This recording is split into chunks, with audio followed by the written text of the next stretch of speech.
Praise the lord. ఈరోజు వాక్య ధ్యానాంశము మత్తయి సువార్త 10వ అధ్యాయము 1 నుండి 5 వచనాలు.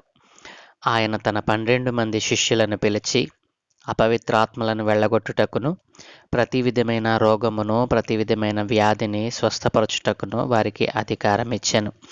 ఆ 12 మంది అపోస్తులుల పేర్లు ఏవనగా, మొదట పేతురనబడిన సీమోను, అతని సహోదరుడగు అంద్రెయ, జెబెదయి కుమారుడగు యాకోబు, అతని కుమారుడగు యోహాను, పిలుపు, బర్తిలోమయి, తోమా, సుంకరి అయిన మత్తయి, అల్ఫయి కుమారుడగు యాకోబు, తద్దయి అను మారుపేరుగల లెబ్బయి, కనానీయుడైన సీమోను, ఆయనను అప్పగించిన ఇస్కరియోతు యూదా.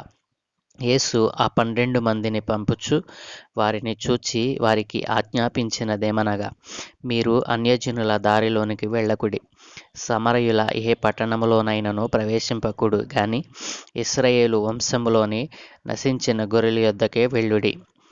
ఆమెన్. ప్రభువునందు ప్రియ దేవుని జనాంగమా, మన ప్రభువును రక్షకుడైన యేసుక్రీస్తు ప్రభుల వారి దివ్యనామమున మీకు శుభములు తెలియజేస్తూ ఉన్నాను.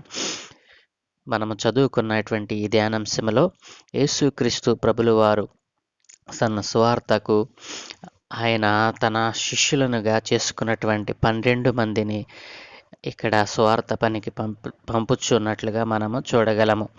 ఆయన తన శిష్యులైనటువంటి 12 మందిని ఆయన ఏర్పరచుకున్నాడు. తన సువార్త పనిలో వారిని పంపుచు వారికి ఆజ్ఞాపిస్తూ ఉన్నాడు. వారికి ఆజ్ఞాపిస్తూ చెప్పబడినటువంటి మాట 5వ వచనములో, మీరు అన్యజనుల దారిలోనికి వెళ్ళకుడి, సమరయుల ఏ పట్టణములోనైనను ప్రవేశింపకుడి అని దేవుడు చెప్పాడు. ఎందుకు యేసుక్రీస్తు ప్రభులు వారు తన శిష్యులను ఏర్పరచుకున్నారు? తన శిష్యులుగా కొంతమందిని ఆయన ఎందుకు ఏర్పాటు చేసుకున్నారు అంటే, ఆయనను వెంబడించినటువంటి ఆయన పిల్లలుగా, ఆయన శిష్యులుగా వారిని దేవుడు ఏర్పాటు చేసుకున్నాడు. ఎందుచేతనంటే ఆయన ఈ లోకములో కొంతకాలమే ఉంటారు. ఆ కాలములో వారు నేర్చుకున్నటువంటివి, వారు చూసినటువంటివి, ఆయన చేసినటువంటివి అనేకములు వారును చేయాలని ఆశపడ్డారు.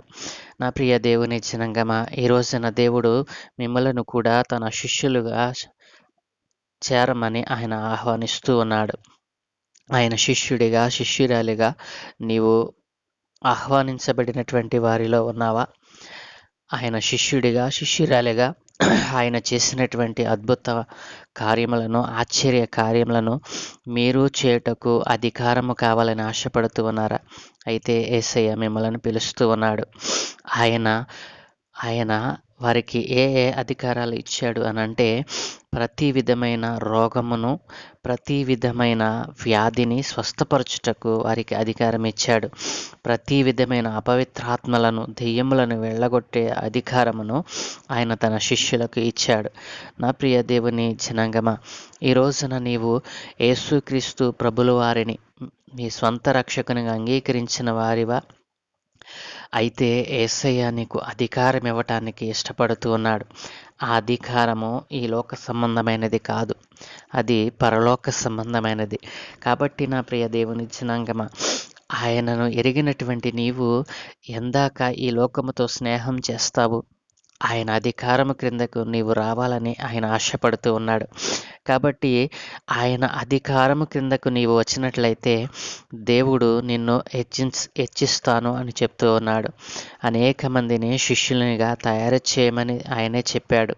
కాబట్టి నా ప్రియ దేవుని జనాంగమా, ఆయన తన 12 మందికి ఏ రీతిగా అధికారం ఇచ్చి పంపారో, ఈనాడు కూడా నిన్ను అదే అధికారం కిందకి రమ్మని ఆయన పిలుస్తూ ఉన్నాడు. ఆయన అధికారం కిందకు నీవు వచ్చినట్లయితే ఆయన శిష్యుడిగా, శిష్యురాలిగా నీవు మార్చబడతావు. ఆయన చేసినటువంటి అద్భుత ఆశ్చర్య కార్యములను నీవును చేయగలవు. ఇది కేవలము ఆయన యందు విశ్వాసం ఉంచుట ద్వారా మాత్రమే జరగదండి. ఆయనను తమ సొంత రక్షకునిగా అంగీకరించిన వారు ఎవరైనా ఆయన శిష్యులు, శిష్యురాలిగా మారవచ్చును.